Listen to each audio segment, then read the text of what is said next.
Assalamualaikum warahmatullahi wabarakatuh. Alhamdulillahirrabbilalamin. Wassalatu wassalamu ala ashrafil anbiya'i wal mursalin wa ala alihi wa sahbihi ajma'in. Apa khabar semua? Ustazah harap antum berada dalam keadaan yang sihat dan baik di samping keluarga. Pada hari ini, kita akan mempelajari salah satu hukum tajwid iaitu ra' tafkhim. Baiklah, sebelum kita mulakan pelajaran kita pada hari ini, mari kita sama-sama membaca doa sebelum belajar. Bismillahirrahmanirrahim. Allahumma ftah alaina hikmataka wanshur alaina min khazaini rahmatika ya arhamar rahimin. Di akhir pembelajaran ini, yang pertama, murid dapat mengetahui cara bacaan ra' secara tafkhim. Yang kedua, murid dapat menyatakan sebab ra' harus dibaca secara tafkhim. Yang ketiga, murid dapat memberi contoh kalimah yang berdasarkan sebab ra' dibaca secara tafkhim.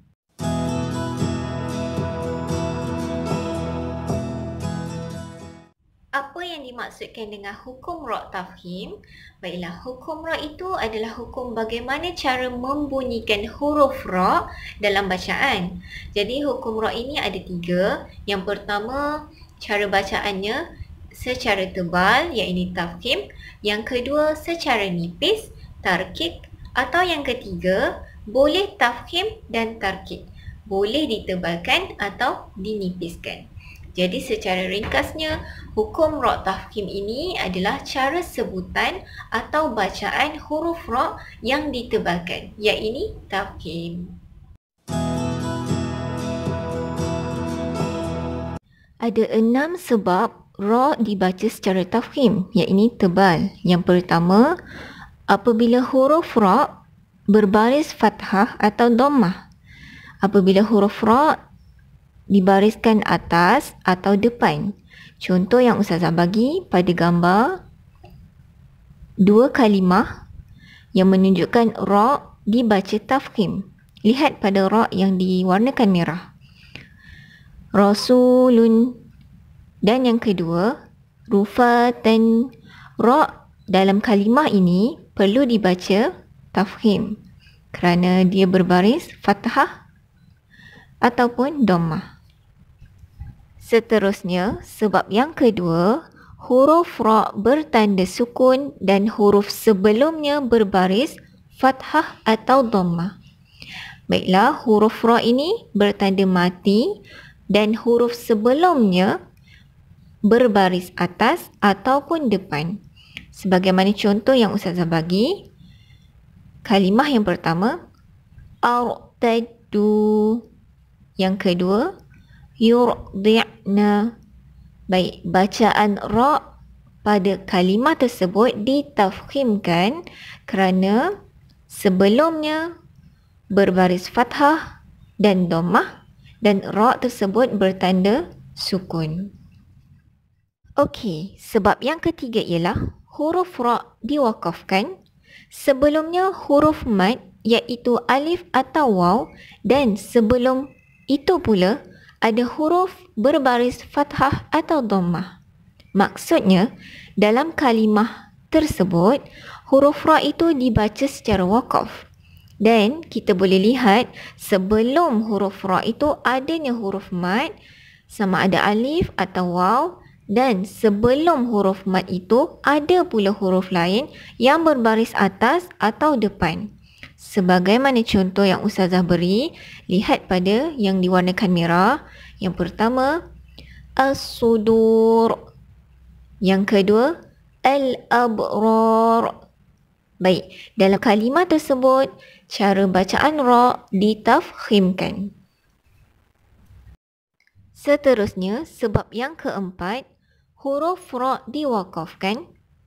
Sebelumnya, huruf bertanda sukun yang bukan huruf mad dan sebelum itu pula ada huruf berbaris fathah atau dhammah.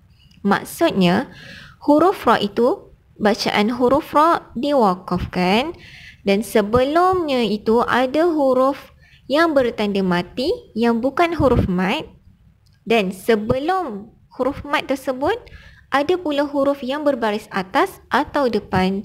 Sebagaimana contoh yang Ustazah beri dalam kalimah bisabr dan khusr. Baik, dalam bacaan kalimah ini dapat kita lihat ra itu dibaca secara waqaf dan ditafkhimkan. Baiklah, sebab yang kelima, huruf ra bertanda sukun selepas huruf hamzah wasal yang berbaris kasrah atau dhammah. Maksudnya, dalam kalimah tersebut, huruf ra bertanda mati selepas huruf hamzah wasal yang berbaris bawah atau depan. Sebagaimana contoh yang Ustazah beri, kalimah yang pertama, irji'i.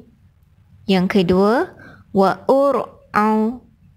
Dapat kita lihat, ra yang bertanda sukun itu dibaca secara tafkhim. Baiklah, sebab yang terakhir, huruf ra yang bertanda sukun dan huruf sebelumnya ada huruf yang berbaris kasrah dan selepasnya ada huruf isti'la. Maksudnya, dalam kalimah tersebut, huruf ra bertanda mati dan huruf sebelum ra itu adanya huruf berbaris bawah dan selepas huruf ra adanya huruf isti'la. Sebagaimana contoh, antum boleh lihat yang pertama, qirtasin. Yang kedua, firqatin. Baiklah, kita lihat pada yang berwarna merah, huruf ra bertanda mati dan sebelum huruf ra ada huruf yang berbaris bawah dan selepas huruf ra adanya huruf isti'la. Apa itu huruf isti'la? Huruf yang dibaca dengan tebal. Sebagaimana contoh, antara huruf-huruf isti'la seperti kha, sad, dad, ta, za, ghin dan qaf.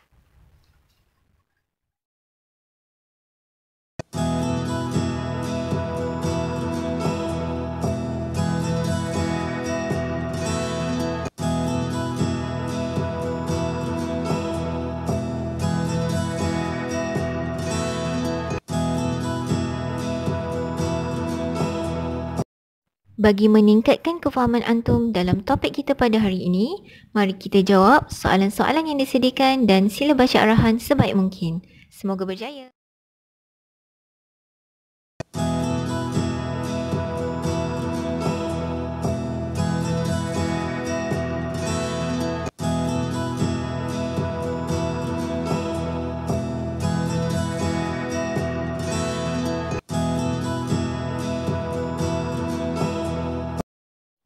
Alhamdulillah, selesai sudah pembelajaran kita pada hari ini dalam hukum tajwid ra' tafhim. Dapat kita lihat betapa istimewanya Al-Quran ini sehinggakan setiap huruf di dalamnya mempunyai hukumnya yang tersendiri. Jadi Ustazah berharap masa yang Allah berikan pada antum semua, banyakkanlah membaca dan mempelajari Al-Quran dan jangan lupa mentadabbur isi kandungannya sekali. Sekian sahaja dari Ustazah. Ingat, teruskan duduk di rumah dan jangan lupa untuk menghafaz surah tahun 4 dan buat murajaah. Okey, jumpa lagi. Assalamualaikum.